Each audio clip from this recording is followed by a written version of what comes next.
Hello everyone, বাইরে গিয়েছিলাম আর বাইরে থেকে এসে প্রচুর পরিমাণে খিদে পেয়ে গেছে। আর এটা ছিল কালকে রাতের পিঠে, আর এখনও প্রায় অর্ধেক হাঁড়ি বেঁচে রয়েছে। সেটা আমি কি করছি চলো, প্রথমে কড়াইয়ের মধ্যে তেল দিয়েছি, তারপরে পরিমাণ মতো গোটা জিরে আর শুকনো লঙ্কা দিয়ে দিয়েছি। আর আমার যতটা ইচ্ছা আমি ততটা পিঠে এর মধ্যে অ্যাড করে নিলাম।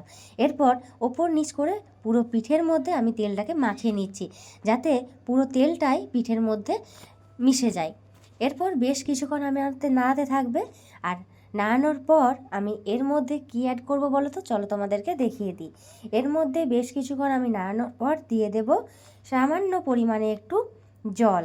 হ্যাঁ বন্ধুরা, জলটা যদি তোমরা দাও তাহলে কিন্তু ঠিক আগের যেরকম নরম নরম তুলতুলে ভাব ছিল, ঠিক সেই রকমের ভাবটা চলে আসবে। তো জলটা কতটা দেবে, তাই তো তোমরা জলটা শুধুমাত্র সামান্য একটুখানি পরিমাণে দেবে আর চারিদিকটা ছড়িয়ে দেবে, ঠিক আমি যেইভাবে তোমাদেরকে দেখাচ্ছি। আর এরপর 5 মিনিট মতো একটু ঢাকনা দিয়ে রেখে দেবে। তারপর দেখবে নরম হয়ে গেছে, এরপর তোমরা ভেজে নেবে। দেখো এখানে আমার ভাজা কমপ্লিট হয়ে গেছে। এরপর এই গরম গরম পিঠে নিয়ে বসে পড়েছি। আর তার মধ্যে যদি ঝোলা গুড় না থাকে তাহলে কি চলে, তার জন্য ঝোলা গুড় নিয়ে নিলাম। আর এরপর কী কী পিঠে আমি বানিয়েছিলাম চলো তোমাদের সাথে শেয়ার করি। এটা ছিল পাকা নারকেল। তো পাকা নারকেলটা এই গরম গরম ঝোলা গুড় দিয়ে খেতে কিন্তু দারুণ লাগছিল। আর এটা ছিল চাঁচিপুর, আর এটা ছিল বাঁধাকপির পুর। যারা একটু ঝাল পছন্দ করো তাদের কিন্তু এই বাঁধাকপির পুরটা দারুণ লাগবে খেতে। আর এটা ছিল সাদা নারকেল। সাদা নারকেল কিন্তু আমার খুবই ফেভারিট একটা পুর। এই সাদা নারকেলটা আমি খুবই ভালোবাসি, তাই জন্যই বানিয়েছিলাম।